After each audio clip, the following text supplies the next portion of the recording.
Meeting come to order. Councilman Carroll, you have any special intentions, sir? I would like to ask everyone for their prayers for Mr. Tony Joseph, a coach at the Butch Dewey in the Susan Park, and also a supervisor at the Butch Dewey playground and Susan Park playground, passed away over the last week. And he was, a guy who was really involved on the recreation and the playground, particularly in all the playgrounds. He took a role with it and helped many of the young men and women participate. So he will duly be missed. He was a great guy, good friend, and I please ask for his and his family's prayers. Thank you. Councilman Segura. Yes, please want to keep in our prayers a long-time Kenner fixture who did a lot to see the city of Kenner grow into where it is now, back when it was just a farm village, Mr. Calvin Christina. Christina's Ice Company, produce, packing house, many, many other things, St. Rosalie Procession Group. So please keep Mr. Christina and the Christina family in our prayers. Thank you. Mayor Zahn. Thank you. Prayers for Suzanne Sanye. She is a buyer in the purchasing department, a longtime employee of the city of Kenner, and she's in the hospital right now.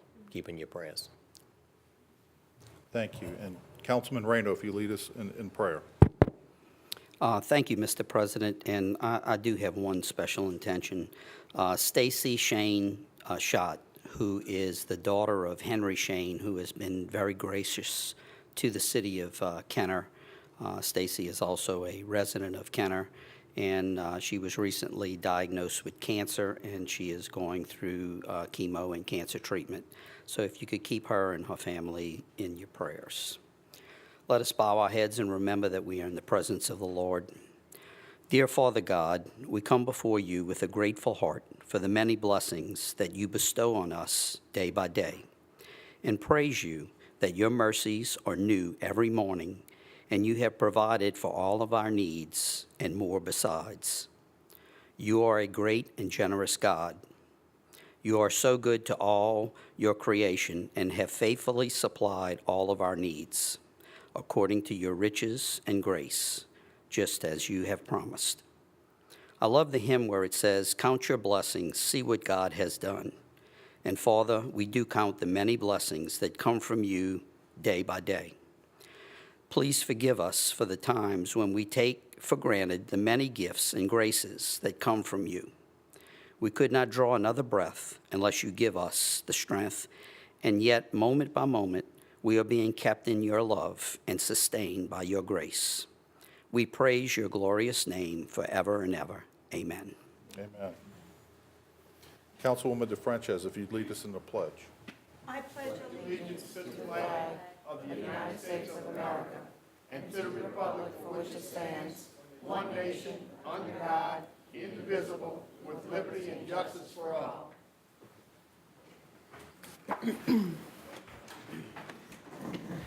Mr. Chairman, we have a quorum. In accordance with Council Resolution Number B14550, please be advised that all cellular telephones, pagers, beepers, and other devices of this nature must be deactivated or silenced throughout the council meeting. Is there any resolutions, motions, or other items from the floor this evening from any council members tonight?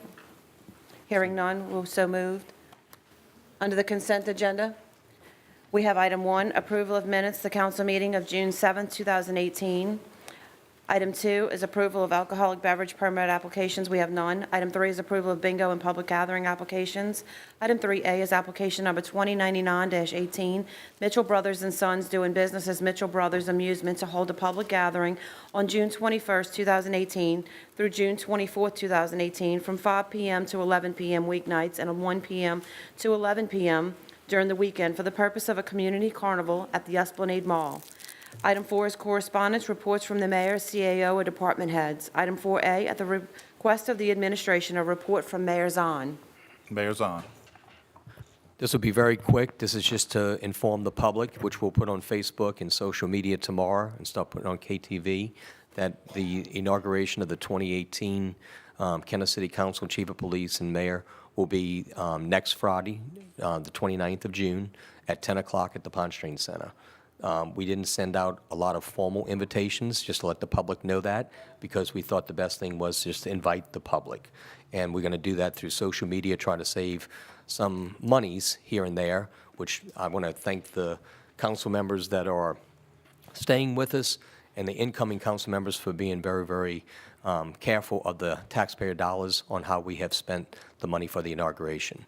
But again, next Friday, June 29th, at 10 o'clock in the morning at the Pond Stream Center in one of the arenas to actually have everyone sworn in. So if you're watching this and if you watch social media, you'll see that you are invited to a public gathering. Thank you. Councilman Rayno. Thank you, Mr. President. Mayor, I have a question for you, but before I do that, I want to thank Mike Wetzel, our Chief Financial Officer, for providing me the list of the 86 adjudicated properties that are up for sale, along with the balances that are owed as far as liens to the city on those properties. And based on this report, these 86 properties have a liens total $1,439,813.13. And my question to you, Mayor, is, and I know we're not going to collect all of this money, but if you could tell us, once these go to a sale and this money is collected by the city, where will these monies go and what will they be used for? Well, I wasn't expecting this question in my comments. That's why I was keeping mine short. But the cost of all these monies that come in go to the cost of all the demos that we have to do. As you see, that we are fighting blight throughout the city of Kenner. We've been very big on blight this administration with the support of this council. We get rid of the blight. So the monies that we do collect, and you're right, we probably won't collect all of it, but those monies will go toward making sure our demos are going to code, because you know that's always not a fight, but I mean a challenge to make sure that we have the funding for that in place. Yeah, and I understand that these are liens that are already on these properties that are going to be sold. So we've already expensed this money. And I guess my question is for you is just a matter of transparency to the public, that should we collect, even if we collect half of this, which would be roughly $750,000, does that money just go into the general fund, or is there a particular purpose that you're going to use this money for? Because again, the city has already expended the monies on these properties. That's what generated the liens on these properties. So once we collect that, this is the biggest, largest sale. I've only served for 6 years on this council, but this is the largest sale that I've been involved with as far as a council member, and getting money back to the city on the sale of these types of properties. So because it's such a huge amount of money, I just wanted something from the administration as to where these dollars would go. And, you know, if they just go into the general fund, that's fine. I don't know, because it's such a big amount of money. I just wanted the public to know. And I have no problem with the public knowing, but I would appreciate these questions in the agenda meetings, because for the record, everybody knows that's what the agenda meetings are for these types of questions, before we blindsided with this at a council meeting, particularly during my mayor comments. Mr. Mayor, if you would like, we could actually. No, I have no problem being transparent, but I just would like the courtesy of knowing it's coming, because we sat there for at least 30, 45 minutes. We could have discussed this. With that said, it's not a large sum of money. It never is a large sum of money. You've served for 6 years. You've seen that it has not been a large sum of money. There will be lots of things that we have to do with that. Like I said, also cuts throughout the city. We will put that money aside. If it goes to the general fund, I will check with our accountant. I would assume that's where it goes. If it doesn't, we will let the public know where it's going. But for the record, it's not going to be a large sum of money. Even though it's $1.4 million in liens? Has it been a large sum of money over the last 6 years? That's what I'm saying. We've No. never had, and Well, I think, I don't think it's going to change when you exit. And I think the city attorney will agree, we've never had a sale with this many properties at one time. This is a huge amount. That's right, but to estimate how much we're going to get, Councilman Reno, it's impossible. We don't know what the bids are going to be. We don't even know if the people will go to closing. So we've had in the past situations where they've bid on the properties, but they don't ever close on the properties. So to estimate what we're going to get is, at this point in time, I think it's just premature. Okay. Well, what I will offer is that, like I said, had I known this, if you could probably look into it and maybe get that for the councilman before he exits public office, that'd be great. Thank you. Thank you, Mr. President. Thank you. Next, Madam Clerk. Yes, sir. That will conclude the consent agenda. I have a motion by Councilmember Wilmot, seconded by Councilmember DeFranchise. Council members, please vote on the consent. Mr. Chairman, motion passes 7-0. Under the public appearance agenda this evening, we have item 9, public hearings for final passage. Item 9A is a public hearing regarding summary ordinance number 12,382, an ordinance authorizing a public hearing and approving of the proposed fiscal year 2018 annual action plan of the Community Development Block Grant Program in the amount of $456,196 and the Home Investment Partnership Program Grant in the amount of $176,000 for the Community Development Department. I have a motion by Councilmember Carroll, seconded by Councilmember Segura, to open your public hearing. Council members, please vote.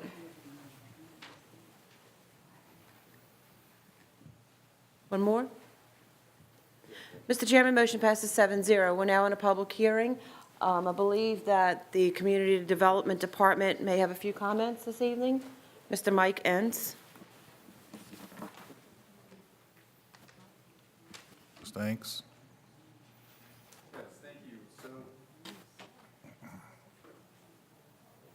Time of year, so we are conducting our annual action plan. That's what this ordinance adopts. This is also a year where we are submitting our consolidated plan for the city of Kenner, so that is a 3-year plan as opposed to the annual action plan. We do have some good news compared to past years. We have a 10% increase in CDBG funding as well as home allocations. The home funding is only for affordable housing. And looking back in past years of allocations for the city of Kenner, all the way back to 2001, we've seen a 60% decrease in CDBG and home funding. So this is a very, very nice amount of news that we're getting here, so we can do a little bit more, even though it's still limited. We're pretty much keeping with what we have been implementing in the past. So same thing as last year, just more money to each program. The only thing that is omitted in here compared to the last year's ordinance that was adopted is a $1,000 that is not included for the youth theater camp. And the reason for that is we actually have a surplus of around $12,000 after our expenditures for this year's summer youth camp. So that's the only real change. We do have some new items that we will be including in the consolidated plan that really just was never implemented. And so we're looking forward to expanding the ROAR program, which of course helps out needy families that own their home and makes improvements that fall by the wayside, as well as the ROW program that provides wheelchair accessible ramps at homes and widens the doorways, which has been a very popular program. So we're looking to add some more advertising funding for that, as well as the first-time homebuyers program. Unfortunately, in the past year, we've only had 2 people that were accepted into first-time homebuyers out of 9 applicants. So we're looking to increase some advertising for that as well, so that we can, of course, expand the program and not have a surplus built up over past years, which we're looking to rectify.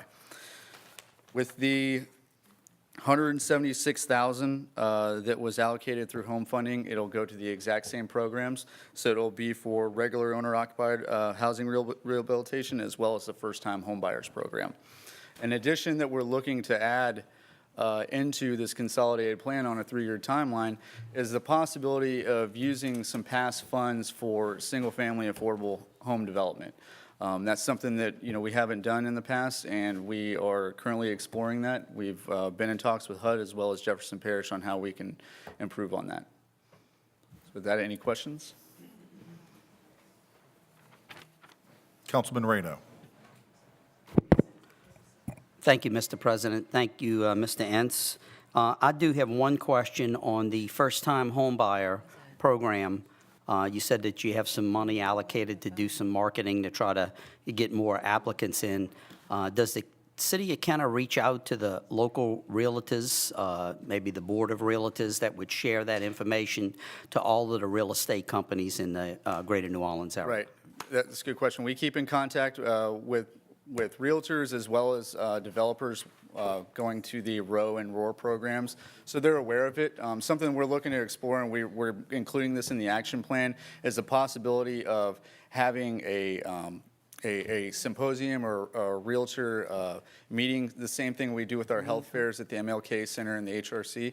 So that's something that we're looking to try and, expand on, which probably should have, been done a little bit better in the past. But, that's the program itself, even with the amount of marketing that may be out there, the difficulty of it is just the clear basis of affordability of homes across the metro area as well as the nation. So you do have a lot of restrictions with first-time home buyers program, and it really just, has issues with it, with the amount of affordable housing that's in there, and that's why we're trying to combat that with the possibility of building some single-family homes. Thank you, sir. Thank you, Mr. President. Councilman Carroll. Thank you, Mr. President. And Mr. Ince, thanks for the presentation. It's always good to hear about additional monies for single families to be able to afford their own home, because that's part of the American dream, to be able to own your own home. And the more opportunities that we give to people who are challenged with their resources, the better we are as a community, the better we are from a tax base, the better we are all around. So we look forward to all of those programs. But I did have a question about the drama or the art because of the surplus. Is it because of the scheduling when we do it? Is it because the application process? Why? Because, we have a fantastic recreation department, a lot of participation in the three major sports, football, baseball, and basketball. But there are a lot of young men and women who are artistically inclined from the arts and music. So what is it that we're going to have to do to be able to pull them, to this program? That's another great question. It's just the sheer number of applicants over the years, and I'm still not quite sure whether it's advertising or just interest and participation. But those funds are going to stay within that line item until we expend it on that use. If in a year following into this consolidated plan over a 3-year timeline, we get a abnormal amount of applicants that are eligible under the youth summer program, then that would be the time that I would try and maybe pull some funds out of it to go towards that, just because of the number of applicants we have turned away for it. But that's a situation over, probably 10 years worth of funding with what I've been presented, probably till 2012 worth of funding, that there's just not been that many applicants. So what is the season for the arts or that particular? It's the same as the summer youth program. Which is what I believe it month? started 2 weeks ago. So it starts in June and it ends. Is it 8-week program. 8-week program? Okay. So I like to get some of those applications myself to be able to distribute and also put on our individual web pages, and we're putting it on the city web page, advertising it in the churches, the civic groups, because I just think that it's good that the money is not going to be moved, but it is better if it's spent to use for that particular art. So we look forward to getting young men and women to come out and take advantage of this. So I'd like to get some of those applications too. Thank you, Mr. President. Thank you, Councilman Carroll. The board is clear. Thank you. I have a motion by Councilmember Carroll, seconded by Councilmember Segura. Excuse me, Madam Clerk, do we have anybody else? I'm just making sure there's nobody else in the audience. Okay, Okay. seeing no one. Motion by Carroll, seconded by Segura to close your hearing. Council members, please vote. Mr. Chairman, motion passes 7-0 to close your hearing. I have a motion by Councilmember Carroll, seconded by Councilmember Segura to approve. Hearing no discussion, council members, please vote. Mr. Chairman, motion passes 7-0. Item 9B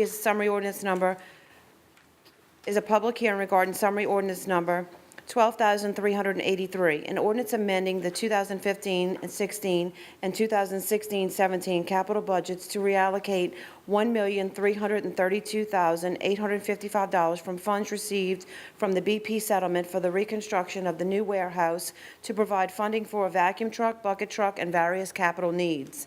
I have a motion by Councilmember Segura, seconded by Councilmember Hand, to open the public hearing. Council members, please vote. Mr. Chairman, motion passes 7-0 to open your hearing. Is there anyone in the audience wishing to address the council tonight? Seeing no one, Madam Clerk? I have a motion by Councilmember Segura, seconded by Councilmember Hand, to close your hearing. Council members, please vote. Mr. Chairman, motion passes 7-0 to close your hearing. I have a motion by Councilmember Segura, seconded by Councilmember Hand, for approval. Councilman Carroll, you have the floor. Thank you, Mr. President. I'd just like to go back a little bit in history and to be able to, thank the mayor and administration for doing it. This was something that I was adamantly against when this first came out. A couple of us voted against it also, but to be able to spend $1 million on a warehouse, and in essence, that's what we're going to do. I am so glad that has changed, to be able to spend it on capital and equipment that we're going to be able to use day to day. That much money should have never been allocated for a warehouse. It's just unconscionable to think that we were going to spend that type of money for it, particularly for generators that however you look at it, some people say they can't be outside, some say they can.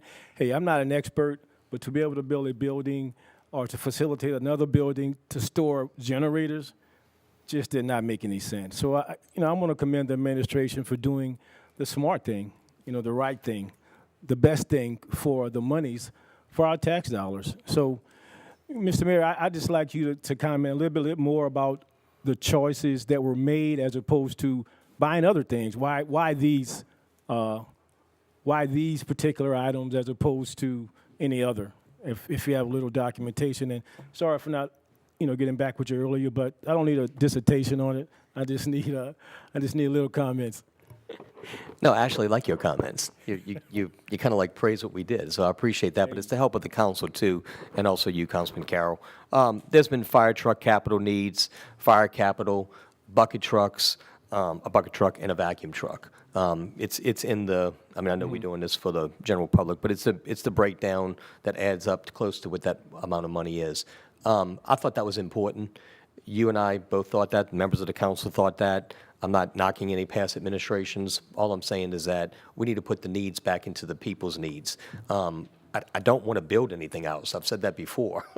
I don't think we need to build anything else until we consolidate City Hall somewhere in the future.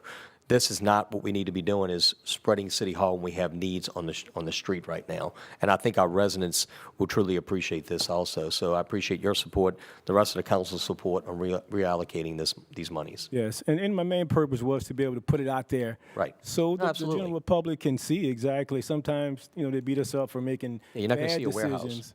So now I want them to know, hey, we've corrected the mistake that we made to do something that will be more beneficial for us. So You'll see it on the street. Exactly, and that's where it's at, man. People see it on the street. I agree. So thank you, sir. Thank you. Thank you, Mr. President. Thank you, Councilman Carroll. Councilman Reyno. Thank you, Mr. President. I'm going to just talk a little bit about what Councilman Carroll spoke about. This money that's being reallocated was part of the BP settlement. And this particular dollar amount that was allocated to rebuild, and the building was not to, and not to correct you, Councilman Carroll, but this particular building, although we had one for the generators, this particular building is the building that is next to our EOC, or our Public Works building. And this particular building was the building that was falling down, that stored surplus property and records for the city of Kenner. And I, like Councilman Carroll, voted against this because I didn't think it was the correct thing to do, to spend $1.5 million on reconstructing approximately 3,600 square foot building.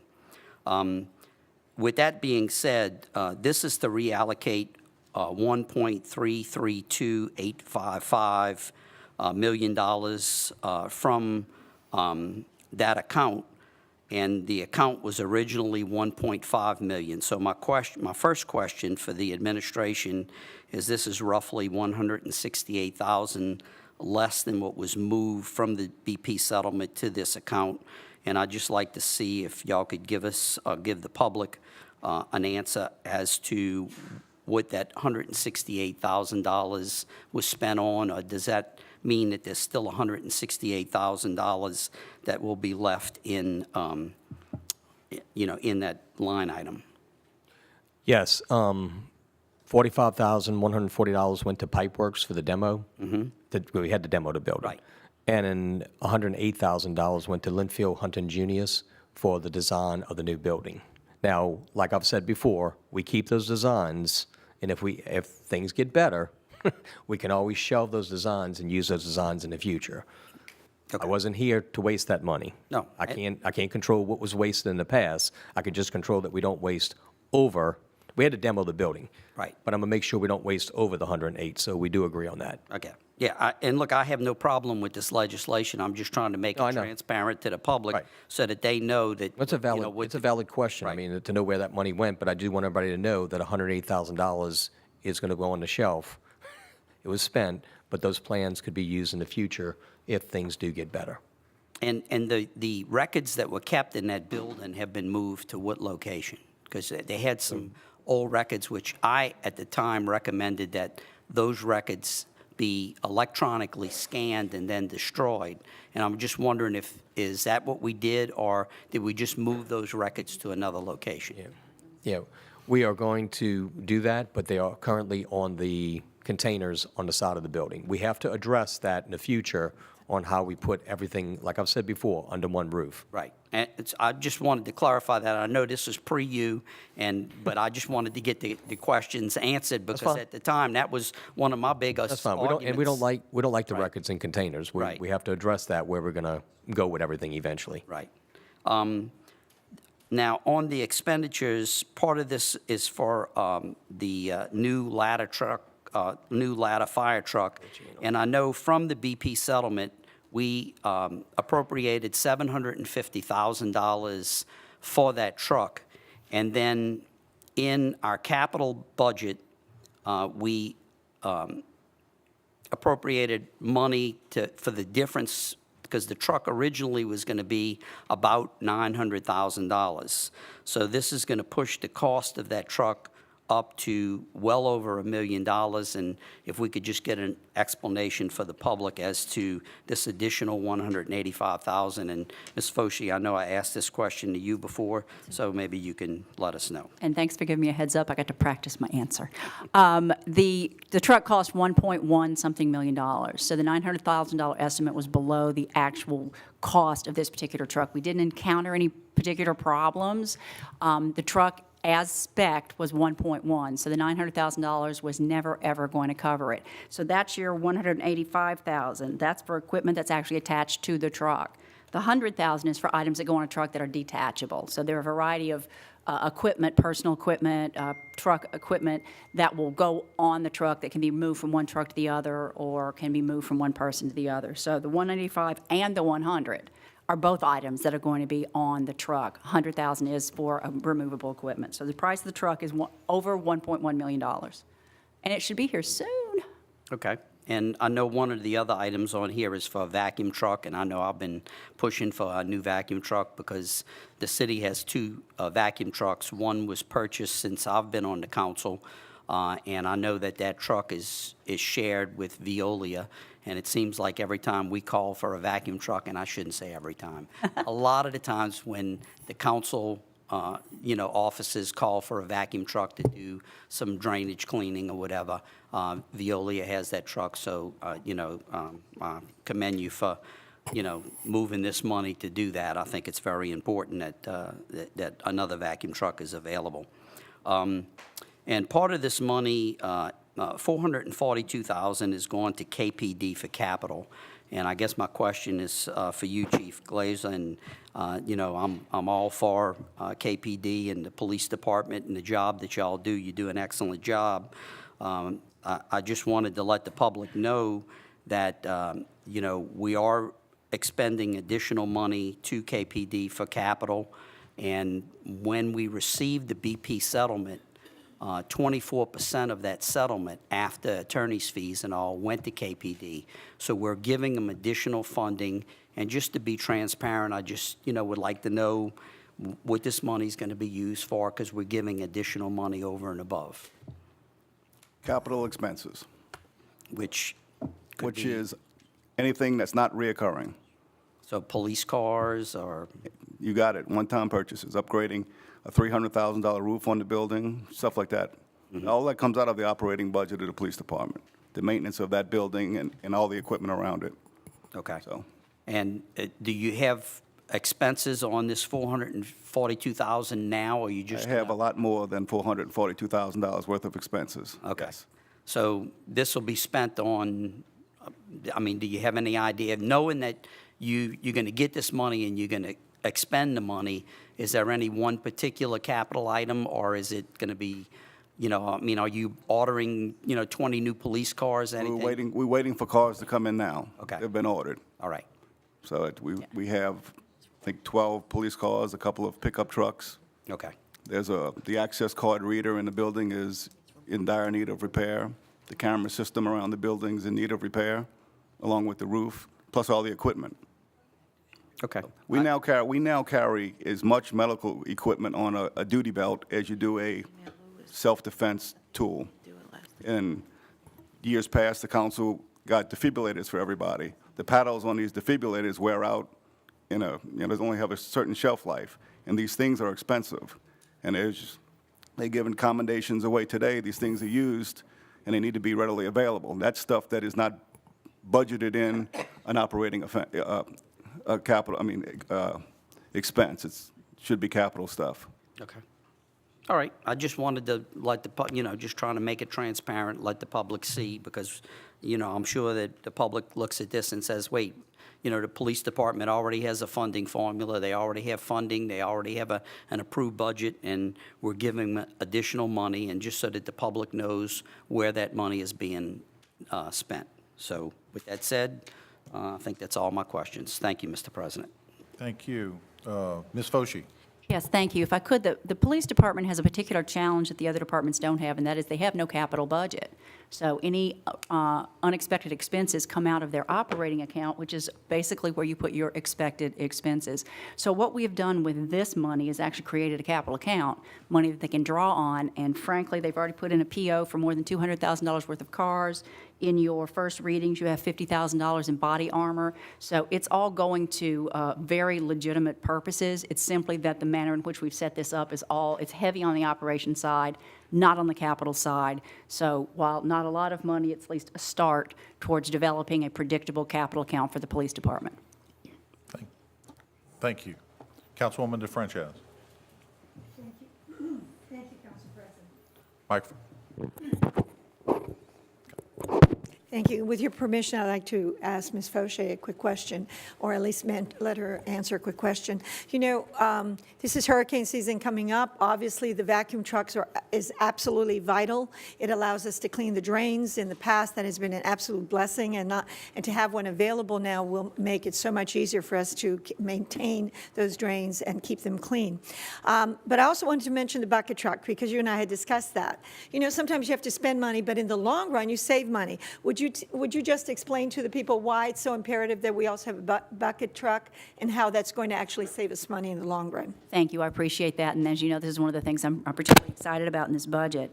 The bucket truck is a truck that will has a big bucket that you put up in the air. Of course. It also has a high enough bucket that we can do some of the small repairs that we can't do right now. There's a number of things that we can do in-house that we have to pay outside to do, not because it's complicated, not because it requires particular expertise beyond what we can do, but simply because we don't have the equipment. So we currently have a $300,000 contract for a contractor who we use for a variety of things, but one of the things we bring him in for is to change the light bulbs at the recreation department. So I don't really, if we can get a bucket truck and I can for $230 and I can shave some of that $300,000 a year off for a couple of years, it's going to pay for itself in 2 years, 3 years max. And that's exactly what I wanted the public to know, that sometimes you have to spend the money up front to really save money on the back end. Thank you so much.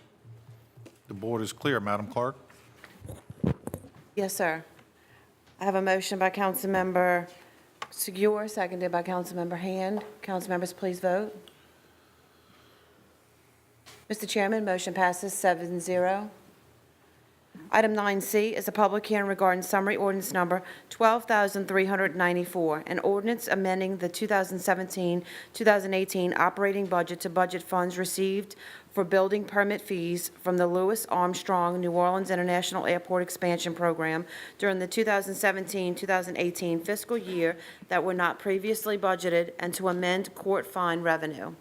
Have a motion by Councilmember Wilmot, seconded by Councilmember DeFrances, to open the public hearing. Council members, please vote. Mr. Chairman, motion passes 7-0.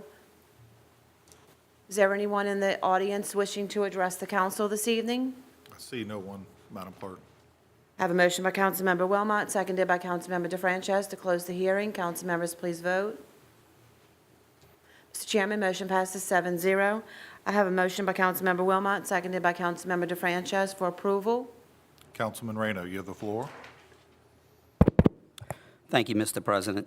Ms. Foshee, can you just kind of explain why we're moving this money? I know it's, part because of revenues that were projected that we didn't get, but Yes, two things. One, that we projected, we fell short by $1 million in terms of what we projected in the court revenue. That was because of our aggressive estimate in terms of how much of the past due we were going to collect for that year, and we didn't. We hired a new third-party vendor to collect for us. They did collect money, but they did not collect as much as they projected, and we projected based on their projections. So we scaled that back, and this year we budgeted to actuals. So when we're $1 million short, in the funding formula, 50% of that goes to the police department. So 50% of that needed to be removed from the operating budget and 50% from the police department. We came in over budget in the area of the permit fees because of the airport construction. So there was amount of that 24% of that building permit fee also goes to the police department. So their budget needed to be increased by the 24% of the permit fees and reduced by 50% of the court collections, and the same thing with our fees. So that's really what all of these numbers are. It's got a super long introduction with about 12 whereases because I'm trying to explain it, but that's basically what it is. Because we had an increase in one category and a decrease in another, we needed to amend the budget to reflect adequately what our revenues were. And the past due money that was owed to court, what percentage did they actually collect?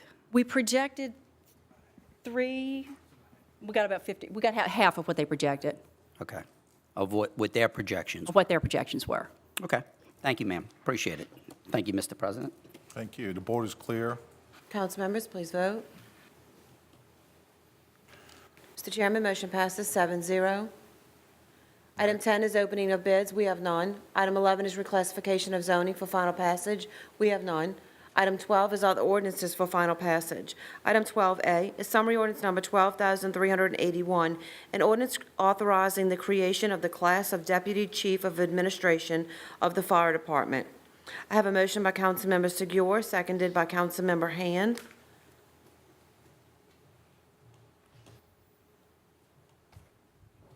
Councilwoman DeFrances. Thank you, Council President. Ms. Fauché, earlier, with your permission, I'd like to ask Ms. Fauché a question. Ms. Fauché, earlier at our agenda meeting, I mentioned that I would ask you to please explain to the public why we need to actually create this position. I know sometimes the public wonders why we do certain things. So, and again, going back to transparency and making sure that we're doing it for all the right reasons, would you explain to the public why this is important, please? Yes, ma'am. The City of Kenner's Police and Fire Department both are under the municipal police and fire system with the state, which means the rules that govern them are actually laws. One of the positions that exists within the state, but has never been created in our budget, is this class of administration. What the class of administration does is actually the administration of the fire department. We basically have a chief, couple of secretaries, and then everybody else is doing what really needs to be done, and that is suppression and prevention. So the number of things we're required to do now, particularly with the unfunded mandate from the state for the Fire Suppression Bureau, and with trying to ensure that we meet all of our other legal requirements, we need people in the operations side. So when we presented the budget for the fire department for this year, it included a new fire prevention bureau along with this class of deputy chief. I was asked previously what the salary for this is, and the salary is $104,000. There's also a $6,000 supplemental pay that comes from the state, but the city's portion is $104,000. We just wish that the state, when they have unfunded mandates, would come through a little bit better for us, but I certainly understand why, if that's a requirement that the state imposes on the city of Kenner, we have to, of course, legally follow that requirement and put such a position in place. But sometimes people wonder why we create new positions. Sometimes it's not because we choose to do so, but because we have to do so because of mandates from the state. It's also for benefit of the safety of our residents, because with this bureau in place, we can go and inspect every single commercial building in the city once a year. And that's important. Right now, we do not have the manpower to do that. We do the best we can, but we need to make sure that we've gone out and done that with every single commercial building and get out there and make sure that, we've got eyes on before. If we know enough before we get in there, then we're going to be able to protect the people on the property a lot better than if we're finding out when we show up. And as we mentioned in our agenda meeting, that was one of the things that was so important. And in the past, sometimes that did occur, that we would go to commercial buildings and, again, inspect it, but we haven't had the resources to do so. That's correct. Now we're providing those resources. Yes, ma'am. Thank you so much. Councilman Reno. Thank you, Mr. President. So, Mrs. Foshee, I know you came from Jefferson Parish. So the Jefferson Parish Fire Department has this position filled in their department, correct? Oh, boy. It's set up over there. They had an actual Speaker. fire administration who was above, Okay. had two chiefs, and I've been away a couple of years, so it's hard for me to remember specifically. They may or may not have this position. I can find that out for you. But they actually have a position above chief, who is an overall, and then they have a civil service chief under that. Who would do these duties that this position The assistant would be? or the deputies would do that. I just can't remember what their titles were. But that department has a number of people who are doing administrative services. We do not have, for the requirements that we're having to do now, for the paperwork we're having to fill out, for the documentation that we need to submit, if we get the SAFER grant, the sheer volume of information that we're going to have to account for, we need someone who's actually a firefighter, who's in administration, who is working on that. We are constantly challenged with payroll. Basically, every 2 weeks, we're making multiple revisions. Having somebody who can get in there and actually look at the overall business operations of that department and assist the chief in meeting some of those requirements, I think it's a very, very healthy thing to do for this particular department.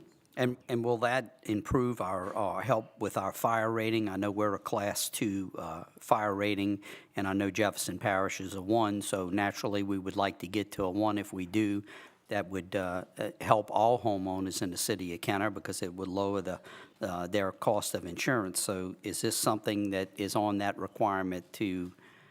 Yes and no. This is not going to put a man on the truck. So the man on the truck is one of the things they're looking for, but this is going to staff the fire bureau, which is one of the things they're also looking at. So yes, it's going to help with the rating. No, it's not going to help with the man on the street particular calculation. Right. I just wanted to make sure that the public is aware that this would be moving in the direction of trying to get a better fire rating, which Absolutely. everybody would appreciate, all the residents of Kenner.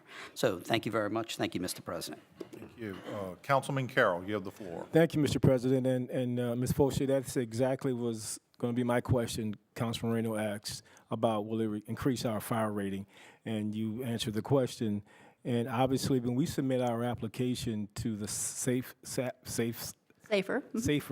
and also when we try to increase our ratings, we now will include this on there. Absolutely. Which will, in effect, show another level of our professional expertise for the city. And this is one of the things we talked about in the budget hearing. It is a big leap for Kenner to do what they're doing for the fire department this year, but it is also what a fire department costs. We're not, just like the conversation with the police chief, we're not putting money in there that's not needed. It's very expensive, and it's so worth it. So what we're trying to do is to provide for the fire department what they need. They're not getting too much. They're just getting what they need to move this thing forward to protect our residents. Yes, and that goes to say with the police department or fire department. When people know exactly that it's going to improve their safety, improve when their house is on fire, they understand that we will receive the benefits from it. And you get what you pay for. If you put less into it, then you will get less from it. So as long as people understand this, then I think they can support it, and which I think they do. Thank you. Thank you, Mr. President. Thank you, Councilman Carroll. Mayor Zahn. And just real quickly, this is what, I know this is new, but it's new because when you have a fire chief that's doing what they should be doing, this is what happens. The responsibilities grow, they enlarge. So we need help for the fire chief. And this is something we have to do anyway, but what I'm saying is, I know some of you all, including myself, would not be used to that on the county council because those duties were neglected. Now those duties are not being neglected. So I want the public to know this is something that's going to, the responsibilities of the fire chief have grown. And we do have a fire chief in there that has tackled a lot of the unaddressed issues. Thank you. The board's clear. Madam Clerk? Council members, please vote. Mr. Chairman, motion passes 7-0. Next. Item 12B is summary ordinance number 12,395, an ordinance amending Chapter 15, Section 56A of the Kenner Code of Ordinances by adding no parking signs on both sides of 42nd Street from Florida Avenue to Connecticut Avenue. Mr. Chairman, Councilman Reyno would like to request a one-meeting deferral, and he'd like to speak on it. Sure. Councilman Reyno. Thank you, Mr. President. Seeing that this is my last council meeting and we're going to have a new council member up here to represent District 3, I put this legislation up at the request of one of the residents who is having some issues with people parking on his grass and parking on the side of his house. And once the legislation was drafted and I was able to speak with some of the other residents of that area, I'm getting some mixed feelings from the residents. So this ordinance may need to be amended and shrunk down, maybe to cover this resident's issue and not, be in multiple streets. So with that said, I will be speaking with the councilman-elect for District 3 on this issue and let him make that decision when he takes office. So that's what I wanted to talk about as far as my deferral. Thank you, Mr. President. Thank you. I have a motion by Councilmember Reyno, seconded by Councilmember Segur for one-meeting deferral. Council members, please vote. Mr. Chairman, motion passes 7-0. Item 13 is resolutions and motions by council members. Item 13A is a resolution urging the Jefferson Parish School Board to maintain its ban on Michael S. Yenny from school facilities and school events, including sports, contests, and festivals. I have a motion by Councilmember DeFrances, seconded by Councilmember Reyno. Mr. Chairman, I've also received an amendment this evening at the request of Councilmember DeFrances. We will be amending the second whereas we will be deleting in the Times-Picayune on June 8, 2018, and we will be inserting the words first reported by investigative reporter David Hammer with WWL and subsequently by other media outlets. So that second whereas will read, whereas it was first reported by investigative reporter David Hammer with WWL and subsequently by other media outlets that Michael S. Yenny has requested that the ban be revoked. That is the amendment that I've received. I have a motion by Councilmember DeFrances, seconded by Councilmember Reyno on the amendment. Is there any discussion on the amendment this evening? Hearing none, council members, please vote on the amendment. Excuse me 1 second before we vote. Did you wish, Mr. Ziwi, did you wish to speak on the amendment? No. Okay, I'm sorry. Madam Clerk, we can go forward with the vote. Okay, one more vote for the amendment, please. Mr. Chairman, motion passes 7-0 on the amendment. Back to your original motion as amended. Motion by Councilmember DeFrances, seconded by Councilmember Reyno. Mr. Ziwi? Thank you, Mr. Chairman. The following are matters of ongoing public concern. Public records clearly show that Mr. Yenny engaged in obstruction of justice regarding the 2010 FBI investigation. Public records clearly show that Mr. Yenny gave out city jobs to young men, one of which was not qualified for the job of paralegal. Mr. Yenny allegedly met these men in a gym and commented on how they looked in their gym shorts. Public records clearly show that Mr. Yenny gave out a city job to a 78-year-old man in exchange for him allegedly covering up Mr. Yenny's orientation. I ask everyone, what type of person proposes and then submits to take a lie detector test to somehow prove his sexual orientation? For the record, Mr. Yenny failed the test. Public records clearly show that Mr. Yenny promised a city job to Alex Daigle, who revealed it in a news article regarding Mr. Yenny's predatory behavior. I have two questions. One is, what if the Jefferson Parish School Board resolution, and if this legislation is approved, who has the enforcement authority in Kenner? It's a question. Ms. Roussel, you have the floor. Mr. Ziwi, this resolution is just supporting the ban that exists, right? Right. That the Jefferson Parish School Board put in place. So according to the attorneys for the Jefferson Parish School Board, it's my understanding that if Parish President Yenny violated the ban and the prohibition and did, in fact, go onto school board property, that it would amount to a criminal trespass. And as such, the law enforcement would be contacted. Yeah, well, my question is KPD or Jefferson Parish Sheriff's Office? Who do I call? I mean, it depends on where you're physically Well, located. if it's a Kenner school, Right, it would be Kenner. Kenner could enforce Jefferson's ban. That's right. Okay. Yeah, and alternatively to that, I mean, they could contact the recreation director or somebody with recreation. I understand. You know. I'm just trying to know who to call. Right. The second question is for the audience. Could I have a show of hands of those in the audience who would feel comfortable with leaving their children or their grandchildren alone with Mr. Yenny for the weekend? Thank you. Appreciate it. That's all I have. Thank you. Mr. Marilla, name and address, sir? Al Morella, 4260 East Loyola Drive, 5th District, 46 years. I want to thank Citizen Jack Ziwi for bringing this to the council at the last council meeting. I also want to thank Councilwoman DeFrances for putting this resolution on the agenda. I also want to say I'm in full support of this resolution and its enforcement by the authorities that Ms. Roussel just stated. So I urge the council to pass this resolution and keep this ban in place. Any comments, any questions? Thank you. Councilwoman DeFrances, you have the floor. Yes, I just want to make sure that everyone is clear on exactly what this is. This is a simple request, because that's what a resolution is, that the school board maintain its ban on allowing Parish President Yenny to attend school events, go on school grounds, et cetera. And this, it's a very, very generic resolution. It simply indicates that the mayor of the city of Kenner, as well as the council, is in support in keeping the ban in place. It's a very straightforward resolution. And I just wanted to make sure that everyone understood that, and nothing more. Thank you.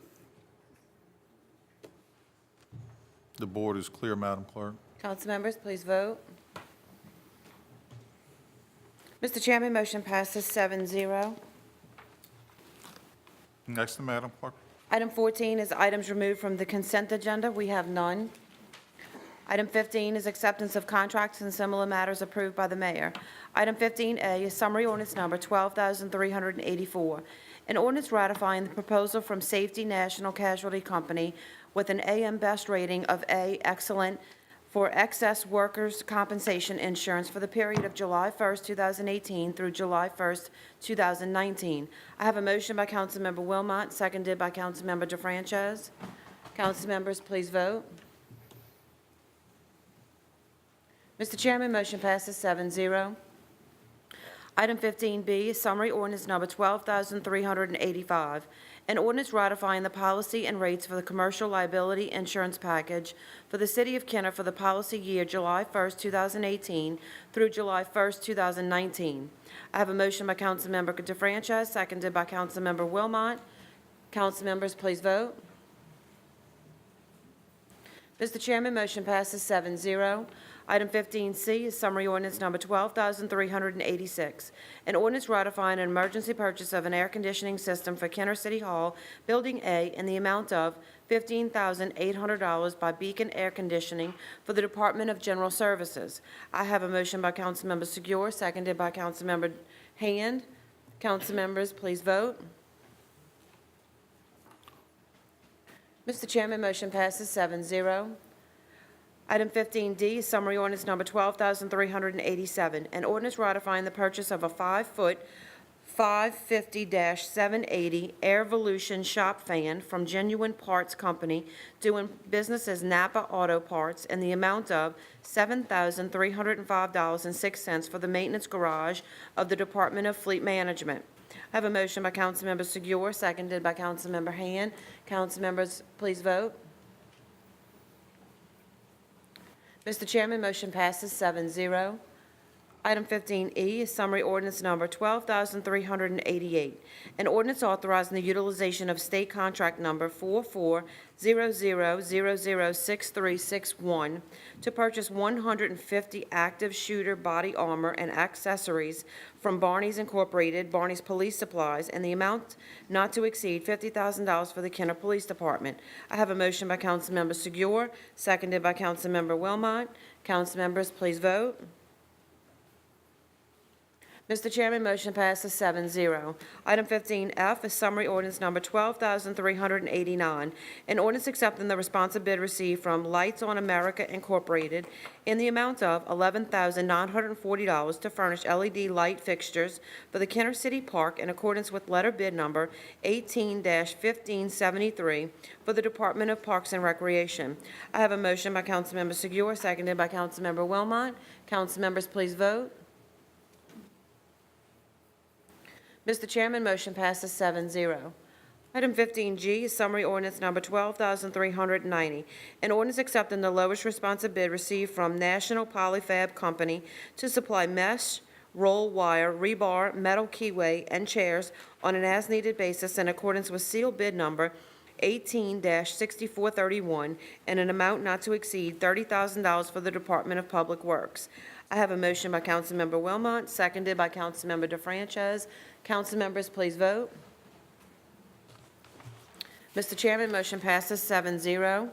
Item 15H is summary ordinance number 12,391, an ordinance accepting the lowest responsive bid received from PCMG Incorporated to purchase NAS storage for Kenner Television in accordance with telephone bid number T-18-2591 in the amount of $6,957 for the Department of Information Technology and Telecommunications. I have a motion by Councilmember DeFranchise, seconded by Councilmember Wilmot. Council members, please vote.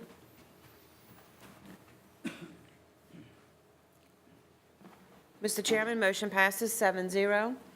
Item 15I is summary ordinance number 12,392, an ordinance accepting the lowest responsive bid received from Rivertown Collision Center LLC for a 2-year contract to provide automotive body and damage repairs on all city vehicles and equipment on an as-needed basis in accordance with sealed bid number 18-6430 and an amount not to exceed $75,000 for the Department of Fleet Management. I have a motion by Councilmember Wilmot, seconded by Councilmember DeFranchise. Council members, please vote. Mr. Chairman, motion passes 7-0. Item 15J is a resolution approving change order number 3, final, to the contract with TL Hawk LLC dated July 26, 2017 for the demolition of wastewater treatment plant number 2, decreasing the contract amount by $81,676.60 and accepting the project as complete by the Department of Public Works. I have a motion by Councilmember DeFranchise, seconded by Councilmember Wilmot. Council members, please vote. Mr. Chairman, motion passes 7-0. Item 16 is ordinances and resolutions in summary for first reading. Item 16A is an ordinance naming the Nick and Jemmy Police Complex to honor the long-time service of Nick and Jemmy to the Kenner Police Department. Item 16B is an ordinance approving an intergovernmental agreement between the City of Kenner and Jefferson Parish to provide funding for street resurfacing near the City of Kenner and the Jefferson Parish line. Item 16C is an ordinance authorizing the utilization of GSA Cooperative Purchase Program Contract Number GS-07F-0430V to purchase one mini-caliber tactical robot and accessories from ICR Technology Incorporated in the amount of $54,362.61 for the Kenner Police Department. Item 16D is an ordinance approving an agreement with Dyna Play LLC to replace damaged playground equipment at Rosemary J. Minor Park in an amount not to exceed $23,159.26 for the Department of Parks and Recreation. Item 16E is an ordinance accepting the lowest responsive bid received from Fleming Construction Company, LLC, to provide drainage maintenance on an as-needed basis in accordance with seal bid number 18-6433 in an amount not to exceed $200,000 for the Department of Public Works. Item 16F is an ordinance accepting the lowest responsive bid received from Traffic Solutions Incorporated to supply sign poles, brackets, and miscellaneous sign supplies on an as-needed basis in accordance with seal bid number 18-6435 in an amount not to exceed $30,000 for the Department of Public Works. Item 16G is an ordinance accepting the lowest responsive bid from B&H Photo to furnish security camera equipment for the City of Kenner in the amount of $11,735.29 in accordance with telephone bid number T18-2599 for the Information Technology and Telecommunications Department. Item 16H is an ordinance accepting the lowest responsive bid received from Vehicle Parts and Equipment Incorporated in the amount of $13,159.60 to furnish and install products and equipment for 15 new police vehicles in accordance with letter bid number 18-1574 for the Kenner Police Department. Item 16I is an ordinance accepting the lowest responsive bid received from Carpet Network Incorporated to furnish and install carpet tile on an as-needed basis in accordance with sealed bid number 18-6432 in an amount not to exceed $50,000 per year for the Department of General Services. Item 17 is reports from the council and/or special committees. Councilman Segura? Thank you. Wanted to start off with, but I think I just saw her, I had to leave, but I do want to acknowledge that Mary Lee Schlesinger, probably pronounced it wrong, but anyway, this is Senator Kennedy's regional director, and she had the intent of staying here through the whole meeting to welcome and speak to anybody after who might have an issue or wanted to talk with Senator Kennedy's department, but I saw her rush out a minute ago, so I take it she had to take care of something. Next, though, I would like to just take a moment to say thanks, Kelly. Really appreciate you stepping up for these last 9 months and taking on the role of the council person for District 5. It's certainly been a big pleasure to work with you up here, and your smile was always wonderful to look at across here. But you've done a lot, obviously, with your time. You used it well. We were out at the park that you dedicated the equipment at just recently. A lot of people were happy to see that. So, and many other things that you've done. So, I just wanted to let you know I appreciated you being here and enjoyed it, and do hate to see you leave in this capacity. But I'm sure if we work hard, we'll see if something else comes up that you can participate with. So again, thank you for giving us your time and serving in that capacity.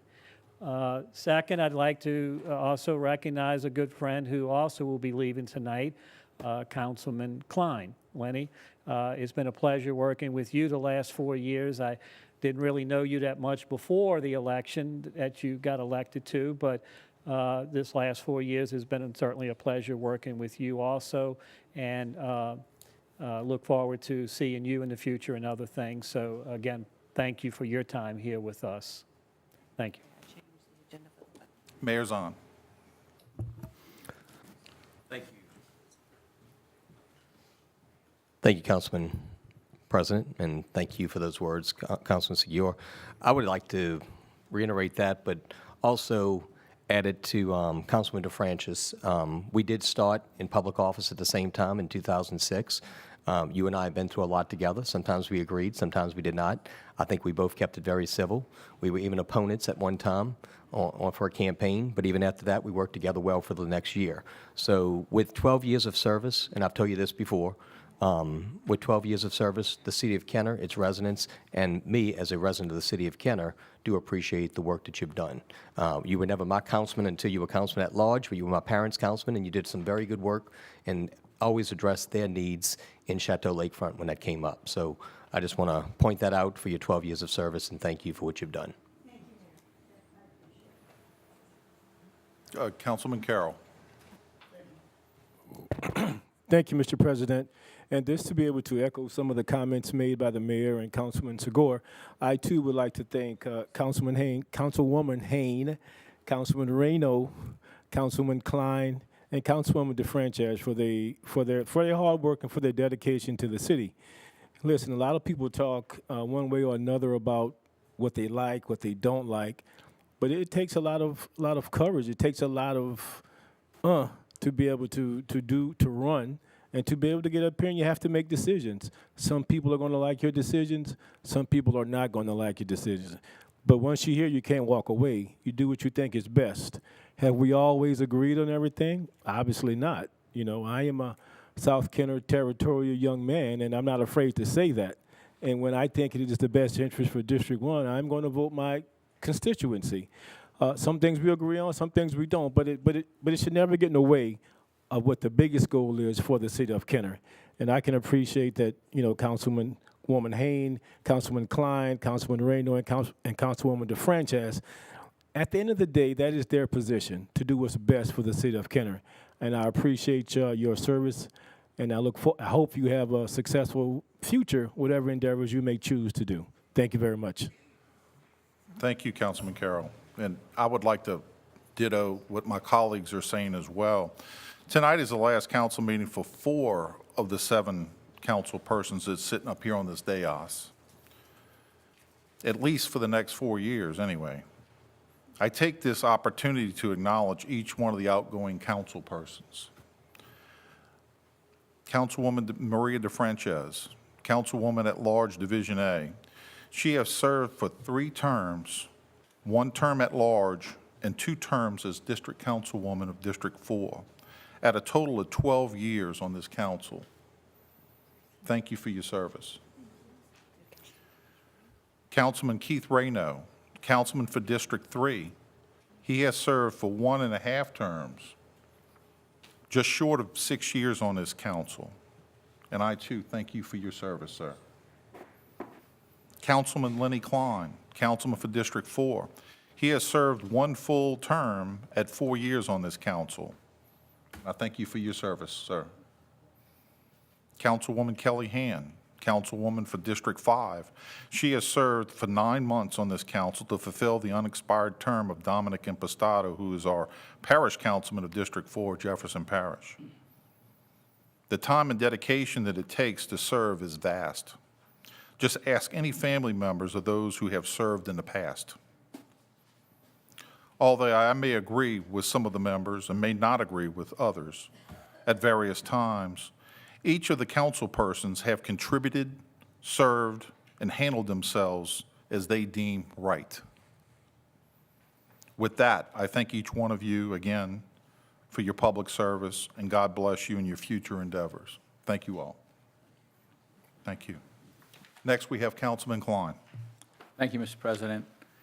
I want to just say a short few words. I've been on the council now for 4 years. I've served with 3 mayors and 10 councilmen.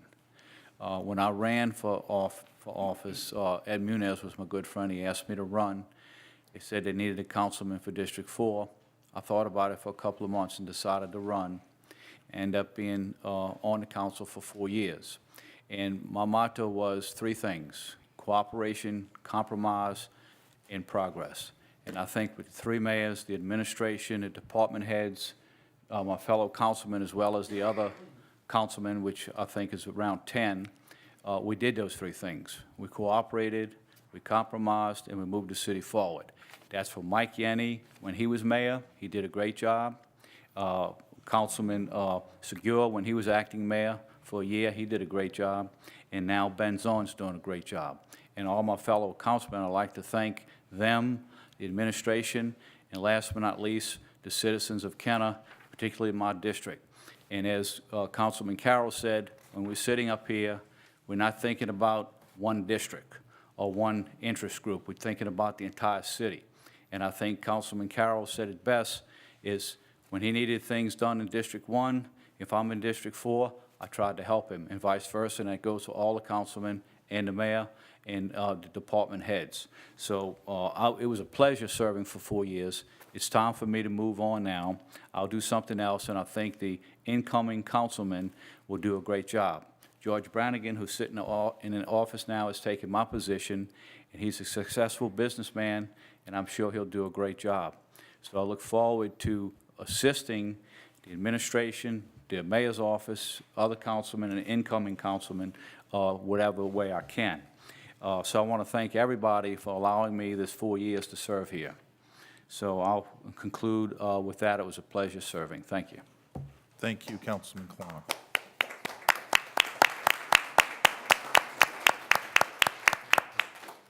Councilwoman Hand. Thank you, Council President.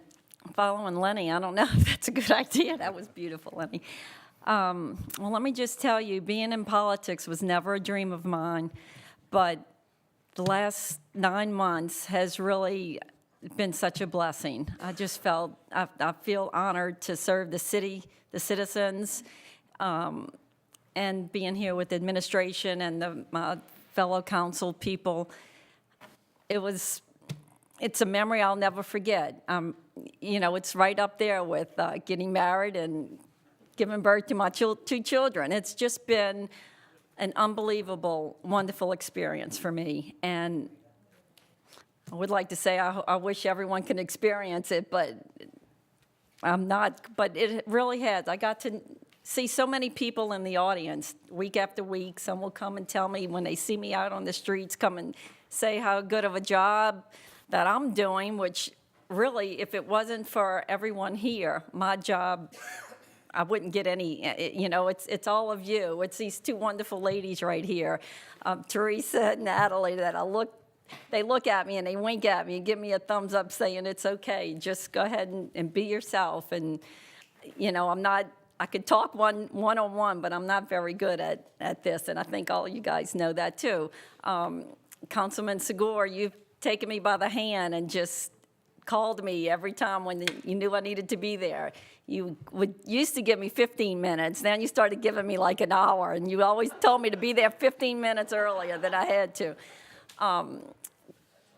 Councilman Wilmot, you know, you're like a big teddy bear. I mean, you always just gave me that encouragement. And Councilwoman Maria DeFrancis, you know, she's known me for many, many years and just told me you're going to do wonderful. You've got this. You're going to do it. I mean, every single one of you. Councilman Carroll, he's just always really calm, and he's cool. And, you know, the encouragement. Councilman Reno, he'll come and say a little prayer with me. Oh, you know, God's got you. You're gonna do great. And Lenny, Councilman Klein, we're sitting here, and he's saying, yeah, you know, it's been such a wonderful experience. I'm sad to see it go, but then, you know, all good things have to come to an end, or it wouldn't be a good thing. So I'm just very grateful. I'm blessed beyond measure with the citizens of Kenner. I love this city. It really has caused me to grow and really love my city because of everybody up here. Mayor Zahn, thank you for listening to Councilman Impastato when he said, Kelly Han, I know you had to be shocked, but thank you for saying yes. Because if you wouldn't have said yes, you know, this wouldn't have happened for me either. So I really appreciate you saying yes. And I love all you people. I really do from the bottom of my heart. And I wish everyone much health and happiness. And I will see you again, I'm sure. I'm going to come sit in the audience and see what it looks like. This is my my first time coming in here was when I sat here. And I kind of don't like to say that, but it's the truth. So I'm going to come and sit on that side and see if I have the same feeling. But thank you. Thank you all very much.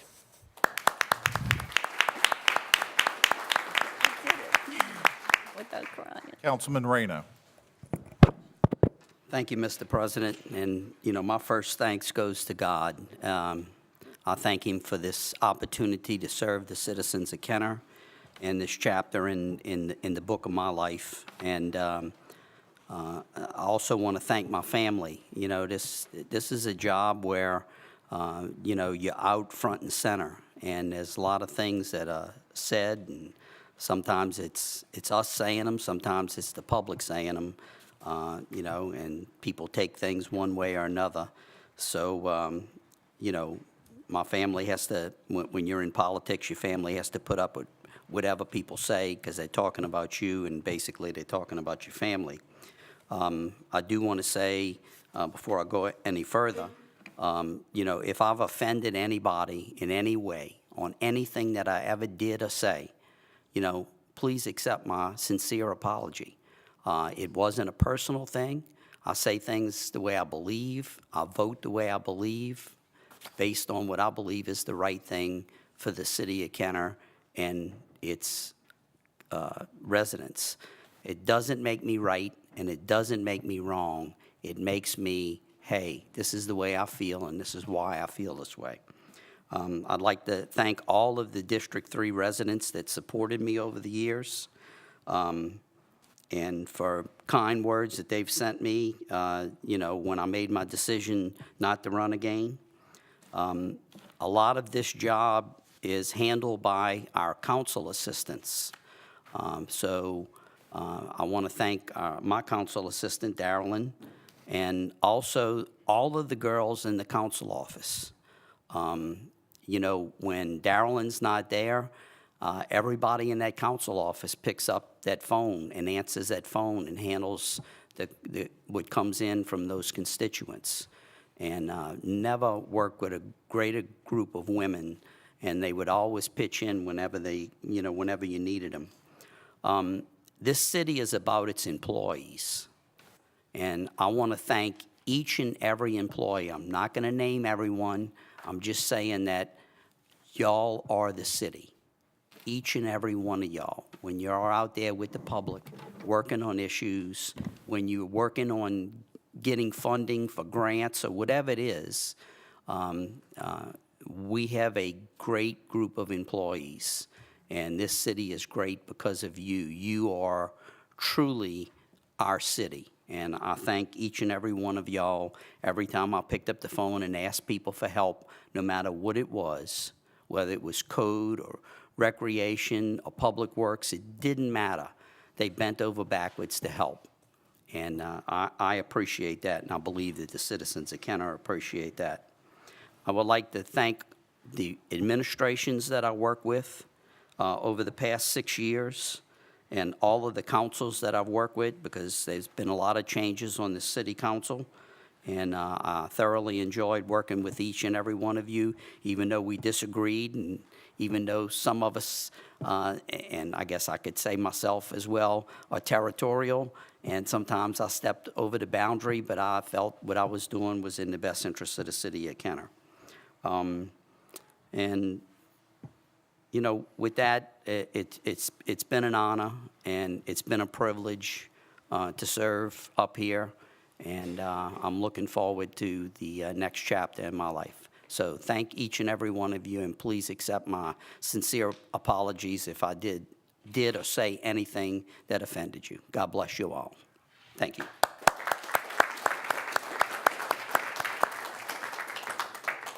Next, we have Councilwoman Maria DeFrances. First of all, I'd like to thank all the people of Kenner for putting their trust in me. I truly believe that I have been privileged to serve all of you. You all, I've gotten to know so many wonderful people I never would have had the opportunity to meet except because of the position that I held. And the people of Kenner are wonderful. They truly are. They care about this city. When you go out to have a cup of coffee or go to lunch and they come up to you and talk to you, it's absolutely amazing how much their love comes through as they're talking to you. And when they talk to you about what they want to see in Kenner, their hopes for Kenner. And we share those hopes because we want the city to be the best it can be. We have an absolutely fabulous police department, and the people know that. We have a great fire department. I've been out there and have seen what they've done. And they put their heart into it, whether it's trying to save a person or even an animal. They put their heart into what they do. And we have some of the best people working every single day, as Councilman Moreno alluded to, in the city of Kenner. I'll tell you, I'll stop sometimes when I see some of our men on the street in this heat working on the streets, or, you know, and it just touches my heart to see how much of themselves they're giving back to this city. We have some wonderful people, and it is those everyday people that give their heart to this city that make this the city it is. It's not me up here. I get to sit up here and have to decide on legislation which I need to vote. And believe me, I try very hard always to do the right thing.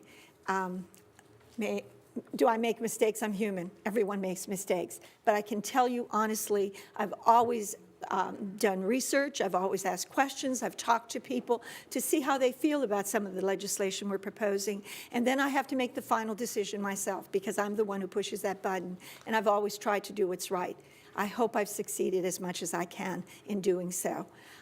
We have some great directors. I will tell you, this new administration, I'm so proud of so many people we have working for us now in this administration. They've been an absolute pleasure to work with these people. They've been so helpful. If I pick up the phone, they're always there and they're willing to help, and that makes all the difference in the world, and I need to say that. I will miss so many of our people. You have no clue. Seeing them every day makes such a difference in my life. Seeing our people, as I said, those hard workers, whether it's public works or recreation, or whether it's IT and I'm having a problem as usual with my computer, or any of the other departments. I needed a form from our human resource part. Immediately I got it. No matter which department you call, those everyday people are there for you, and they're the ones that make a difference in the city. It's not me, it's them. But it's been a pleasure for me to work with them. I'm proud of the fact that I was able to work with them. I will miss them greatly, and I wish the absolute best for this city and for this administration, because Kenner's a great place to live, and we want to make it even better. It's hard to make it better, but believe me, we want to make it even better. And Natalie, thank you for everything you've done. You've been so supported. I can't tell you how much I appreciate you. And Teresa, you're an absolutely wonderful human being. I love you both, and thank you for everything you've ever done. You are rocks. And believe me, there are days when I was down, and you were there for me. And I can't tell you how much that was appreciated. And to my assistant, Syria McGraby, who was so supported, I wish her the best. I think she's going to keep working for the city of Kenner, so we wish her the best as well. Thank you to everyone who you all have touched my life in the most positive way, and anytime I will be there for you as well. Thank you.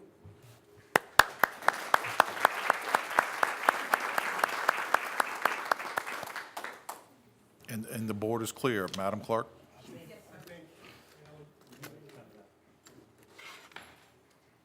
Madam Clerk? Next. Yes, sir.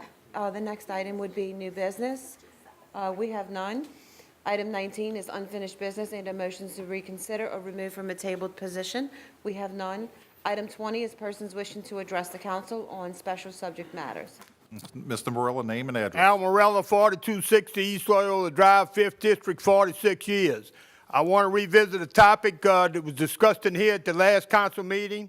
I want to start by saying that I will oppose any attempt to relocate our Memorial Day service and our Veterans Day service out of Veterans Park to Kenner City Park.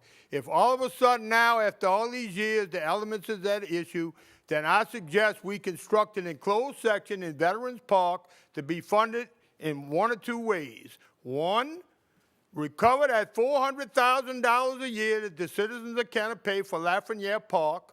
Two, apply for a grant, and that will settle all of the issues concerning the elements of that outdoor venue.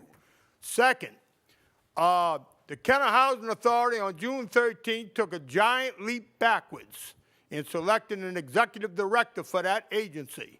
I believe the selection process was flawed, and I believe that it may has something to do with some political patriotism. Third, at the last council meeting, I stated, but the viewing audience did not hear it because I ran out of time. I'd like to see this council put forth a resolution supporting Councilwoman Moreno and Councilman Williams in New Orleans, calling for the investigation of entity for the stunt that they pulled and the lie that they told trying to cover their tracks. If it happened in New Orleans, it can happen anywhere.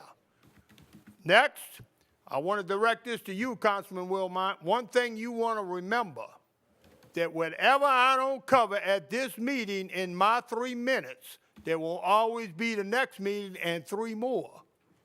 Now, in closing, I want to wish the outgoing council members my best at whatever endeavor that they pursue.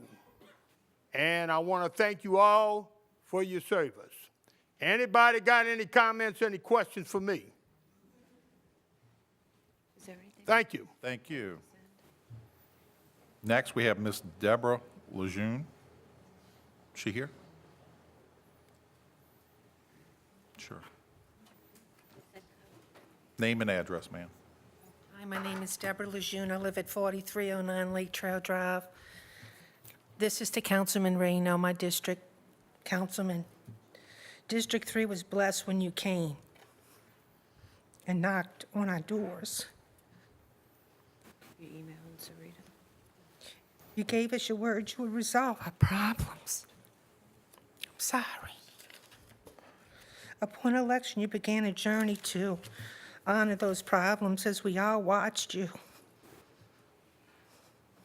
complete each and every one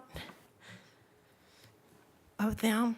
We are sincerely grateful for answering our communications immediately and following through with our request. Sorry. You deeply moved our district as you sent personal prayers each day for months when any of your constituents were ill. These actions only solidified what a special councilman All right. you are.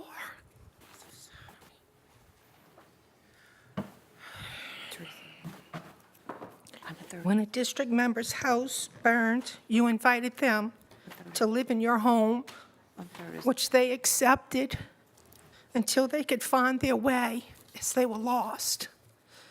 When it came to raising money for the terminally ill, you and your wife Donna were the leaders in families helping families in Kenner.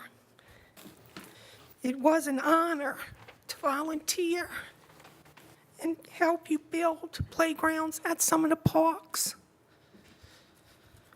In closing,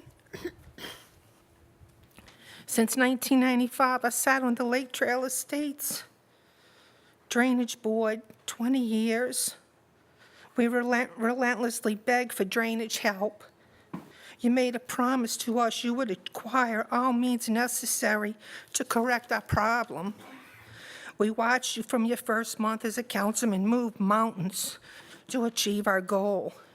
Through your personal dedication and relentless weekly calls to House of Representative Julie Stokes, her and Senator Martini sent the money to pay for the pump. Upon this knowledge, we knew you were capable of anything and moved a mountain no one before you could ever move. On May 31st, I called the mayor's office requesting a dedication plaque be made and presented to you this evening. Due to a change in Public Works leadership, our request has not been met. Mayor Zahn assures me he is looking into the plaque, and upon its completion, we will meet at the one and only residential pump in the city of Kenner. My email request reads, please consider making a dedication plaque honoring Councilman Keith Reno. He defeated all odds and acquired the one and only residential pump in the city of Kenner. We are requesting the sign read a dedication thanking Councilman Keith Reno, House of Representative Julie Stokes, and Senator Danny Martini in that order. Without the determination To Lake Trail Estates residents, this pump would not exist. We are sincerely thankful our drainage issues are over. We can sleep in peace at night. Please respect our wishes as homeowners and create a beautiful sign honoring them. We wish to hand it to you tonight, but we look forward to meeting you at the pump and hanging it there. We are thankful to Public Works for creating this beautiful memory and look forward to its completion.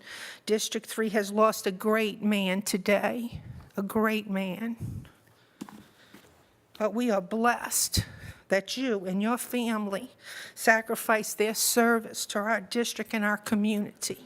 And I just want to say, God bless you, Keith. God bless you, Keith. Councilman Reno? Thank you, Deborah. Thanks for coming, you and Bill, and thanks for the kind words. But, you know, all praise and glory goes to God Almighty, because I didn't do that pump. That pump was done with the help of everybody in Kenner, Jefferson Parish, the Corps of Engineers. I mean, there were a lot of people that brought that together. And, you know, although I was the driving force to get it done, had any of those people that worked on that project, that put time into that project, not have been passionate on getting that done, it wouldn't have gotten done. So again, God was at work. He may have used me to be the mouthpiece, but the bottom line is that was a major project. And, you know, from the East Jefferson Levy District to the Corps of Engineers to our state legislators to our then councilman who served on the council that approved legislation for that, to our then mayor that worked on it, to the CAO, as well as all of the residents of Lake Trail who came to meeting after meeting to discuss the problems and how we were going to correct it. So again, I was just the leader, and I appreciate the kind words, but trust me, it's about public service. It's about serving the public. When I knocked on doors, I heard what people were saying, and those are the things that I put on my list, and that's what I tried to accomplish. Did I accomplish everything? No, but I accomplished as much as I could do in working with the people that I work with. But thank you very much for coming up and for those kind words, and God bless you too. Thank you, Thank Mr. you. Lejeune. Next, we have Bill Lejeune, if you'd like to say a few words. Name and address, sir. Bill Lejeune, 4309 Lake Trail Drive, since 1992. Just again, I want to thank Keith Reno, our councilman for District 3, for his honesty, integrity, and hard work. And we appreciate you, and God bless you in your endeavors. Thanks, Keith. Thanks. Thank you, Mr. Lejeune. I can speak one more time. Sure. Councilman Reno. Thank you, Bill. Thanks again for those kind words. And, you know, while you're here, I need to recognize you because we have an artificial reef that was put at the end of the fishing pier that's in Lake Town. And you were the one that was instrumental working with the CCA in getting that done. Had it not been for you, that wouldn't be there, and our residents wouldn't be enjoying the fishing that they're enjoying off of that pier. Not that they wouldn't be catching fish, but I'm sure they're catching a lot more fish because of you. And you know, I want to say something here. You know, every meeting we say the Pledge of Allegiance, and the Pledge of Allegiance begins with I and ends with all. And it takes all of us to build a community, a city, a state, a country. It takes all of us, and you recognize that, and you put in your effort. So I want to acknowledge you tonight and thank you for what you've done to contribute to the city of Kenner, and especially District 3 in Lake Town. Thank you very much, and God bless.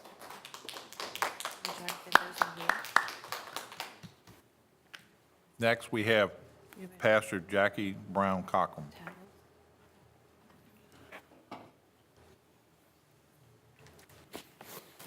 Name and address, ma'am. Good evening. I'm Pastor Jackie Brown Cockerham, 2610 Decatur Street, Apartment A, Kenner, Louisiana, 70062. Thank you so much. I don't know where to start on this, so I think I'm going to start with the airport. And we're going to get to the good stuff later, okay? But the airport wall at Decatur Street, which is where I live, is still ugly.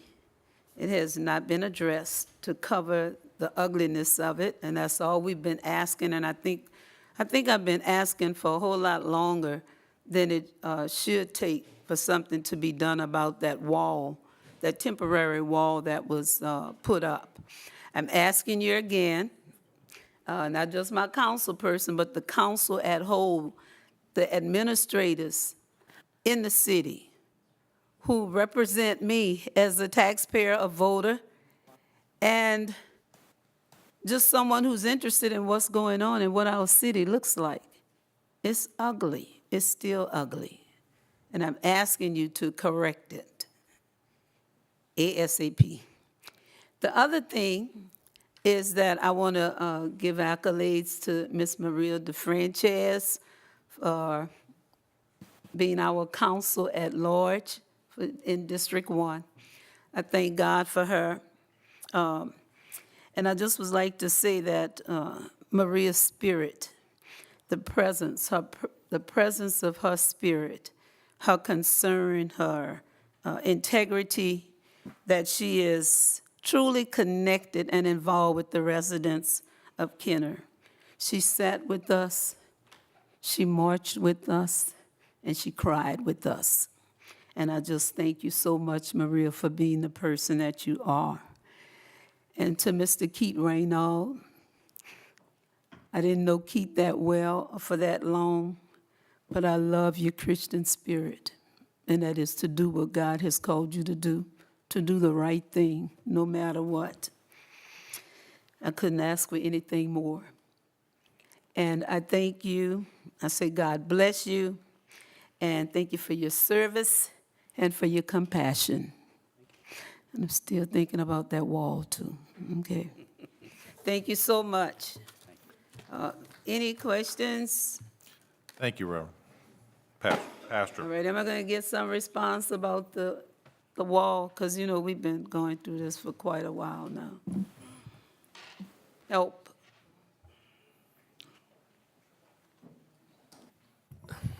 I think we've talked about it before. There's not very much we can do about an ugly wall. We will talk with the Aviation Board. Our appointment was Mr. hopefully made. Charlie? What's that? Is that Mr. Charlie? No, Aviation Board member. Oh, Hopefully okay. that All appointment right, was good. made today. We'll try to address it through, we have not had an Aviation Board appointment for Kenner in quite a while. So hopefully that appointment was made today, which was sent from this council to the New Orleans Council to the former mayor. Didn't really go too much to any place too quickly. So Mayor Cantrell has come in. She's Yeah, kept her word to Latoya. us.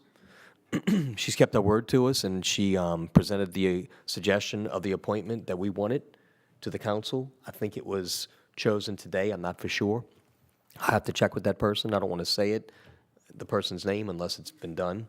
We will work with him, and we will try and, I mean, not try, we can work with Mayor Cantrell. I mean, she's been very open, arms open to anything with the city of Kenner. Same thing here with her. Her and I are very good friends before all this, before she was mayor and before I was mayor.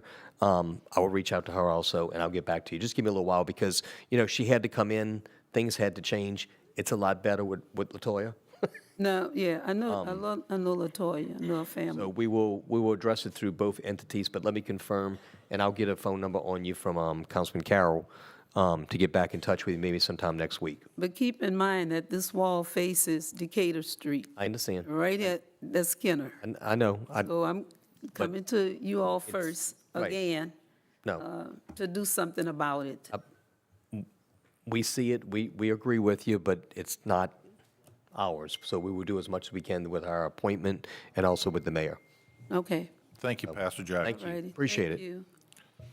Next is Mr. Walt Benetti. Name and address, sir. Thank you, Council President. Walt Benetti, 7 Bistineau Court. First off, I'd like to thank Councilwoman Hand and Councilman Klein for stepping up to serve the city of Kenner. In particular, I'd also like to thank Councilman Reno and Councilwoman DeFrancis for your many years of service. I know the two of you, we haven't always agreed on every issue through the years, but I appreciate the fact that we had conversations, we had emails and texts, and the fact that each of you took the time to actually listen to the opinions of a lowly blogger like me. Thank you for that, and thank you for your service.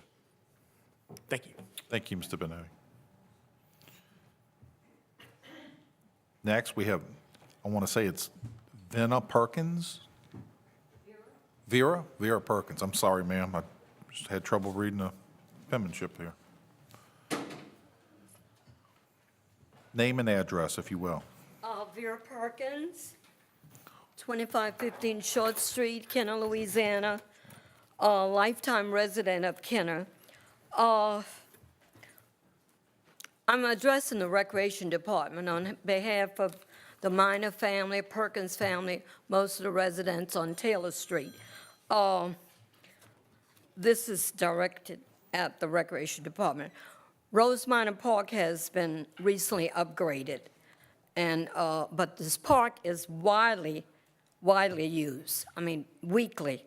I'm wondering, what will the Recreation Department do in the future as far as the park is concerned? Slides, equipment needs to be replaced. There's a big hole in the slide, may cause damage to little people. They put a sticker or yellow tape around it at one point, then the children took it down, but there's a big hole in the slide equipment. And there's a sign, it looks so raggedy, with Rose Minor Park. This needs to be seriously upgraded, and I'm wondering, when could we get a reply on this, if possible? I'm just addressing this to the Recreation Department, because the park is very popular. I mean, weekly we have parties, and I don't want anything to happen to any little people. I'm so sorry to see Miss Maria leave us and the other 3 people. I only knew Miss Maria, very good person, always available whenever you call on her. I really will miss her. Thank y'all. Thank you, Ms. Perkins. And we have to address some of your questions. The director is right behind you. If you will, Chad, come to the microphone. Oh, okay. Oh, I'm sorry. We do have the mayor. If you would give me 2 seconds and let the mayor comment first. Well, I'm going to yield it to him, but just before the director comes up, Mr. Pitfield, everyone knows, and I understand, we have been dealing with a lot of unkept and unaddressed pieces of property in recreation. We are covering the whole city. The director obviously knows more about what's going on in every single park, but I know, we've seen it. I've spoken with Councilman Carroll about that park. I've spoken about every councilman, including the 2 at-larges, about parks throughout the city. So don't feel neglected that it's only you. Everybody's been. Those 2 areas. It's been neglected, recreation's been neglected, and we're taking care of that now with Chad Pitfield. If you would yield to Mr. Chad Pitfield, because he obviously knows what he's doing with that park. Absolutely. Mr. Director, you want to speak first? Would you yield to Councilman Carroll? Absolutely. Councilman Carroll. Thank you, Mr. President. Thank you, Ms. Perkins, for coming today. And I'm going to let the new director address the park in specifics, because the park, like the mayor said, there are some issues with it. But since, Chad has come, there have been a number of changes, as you can attest to yourself, and even some things today on the first reading that we didn't discuss. But I will leave Mr. Pitford to talk about the changes and the future changes for the park itself. Thank you, Mr. President. Yeah, 1 second, Mr. Pitfield. Just have Councilwoman DeFrances wants to talk. And first of all, thank you, Ms. Perkins, for the wonderful, kind words. But I wanted to let you know that when you called me, Mr. Chad immediately responded, and we were going to be working with him on those parks, and he assured me he was on top of it. So I'm going to give him a chance to talk to you, but I want you to know that he immediately responded after your call to me, and I was absolutely impressed with how quickly we got together to discuss the issue, and I wanted to give him the credit. Mr. Pitfield, I'm sorry. Now Not a problem. here we are. So yes, all the parks and playgrounds have definitely been a high priority. Part of the reason why I left the career that I was in and thinking that I can make a difference here. I will tell you that my second day on the job made me Facebook famous in the city at Rosemary Minor Playground. Some residents caught myself and the interim director at the time, Mr. Bodie, were out there doing the inspection of that facility, in which we did realize that there were some issues there. The only thing we could do at the time was try to rope it off to make it safe to keep the children off. I understand that that is all they have there. They did not like that, so they have been constantly ripping off the yellow tape that says caution, do not enter. They have been taking off the wooden protection over the slide because we do know that there are some surfaces on that playground that need repair.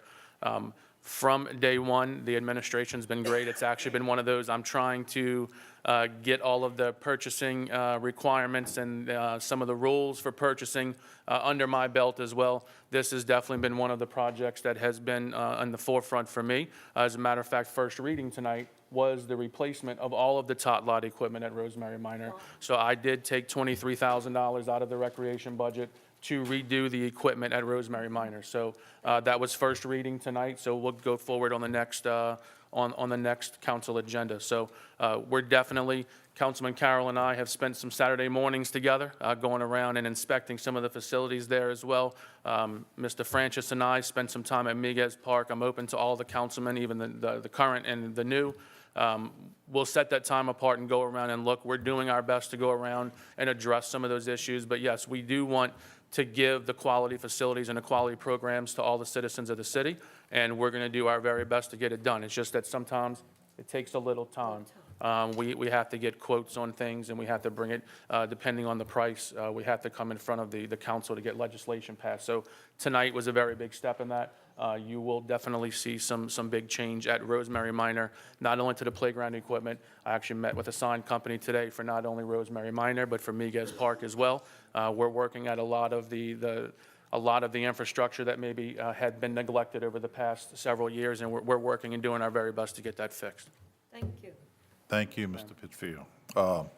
And Ms. Perkins, I hope that answers your question, and it's, okay, very good. Next, we have Ms. Donna Reno.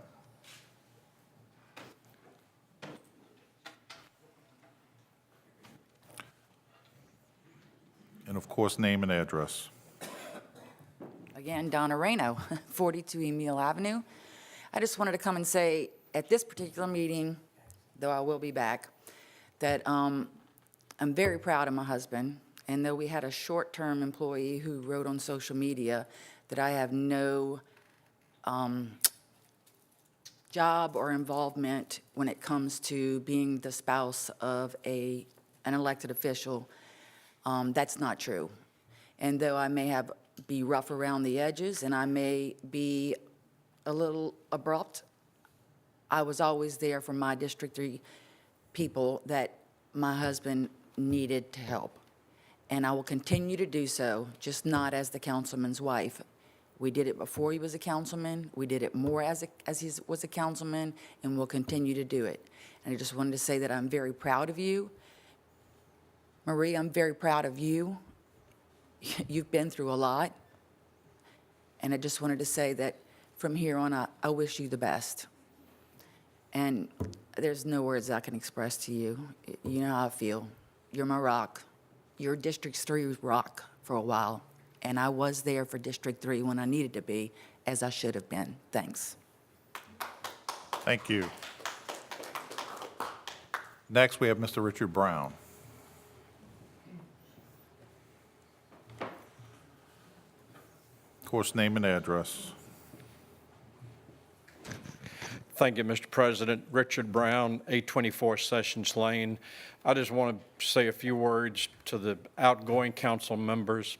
I know all of you. I have worked with all of you in one way or another. with some of you much more than others. I've worked in some of your campaigns. I have known and worked with Maria DeFrancis for about 15 years before you became a council member, Maria, when we were both on the Charter Review Committee about 15 years ago for then Mayor Capitano. I learned then how dedicated and hardworking you could be. But to all of you, Kelly, Maria was my district councilwoman, but I've got to say, all four of y'all have been very good about returning my phone calls. Kelly Hand, I'm not in your district. I called you about something probably about the time of your first or second council meeting. You called me back. You have returned my calls. Lenny Klein, you always have. I had heard complaints that you did not return calls. Well, you did return mine, and I do appreciate it. And we had many good conversations. And with Keith Rayno, the same thing. I'm not in Councilman Rayno's district, but he has always returned my phone calls, always. And we've had many, many conversations. And the same with Maria DeFrancis. And we have not always been on the same page. We have not always agreed. We have been very much at odds at times. But through all of that, all four of you have been very cordial, very easy to work with. We've had very good discussions. I will miss all four of you. Maria, I want to thank you for your 12 years on the council and the 2 or 3 years before that we worked together on different city projects. So thank you all. I wish you all the best of luck, and I just wish you the best of luck. But it's been a pleasure to have worked with each one of you. Thank you. Thank you, Mr. Brown. Councilman Rayno. Thank you, Mr. President, and thank you, Richard, and thanks to all of the people. I know Al left already. They come up on a weekly basis and speak to us. We do hear you up here, and I'd like to end with one of the quotes of Hubert Humphrey, who said, "To err is human, but to blame someone else is politics." God bless you all. Do I have a motion? Move. Second? Second. We're adjourned.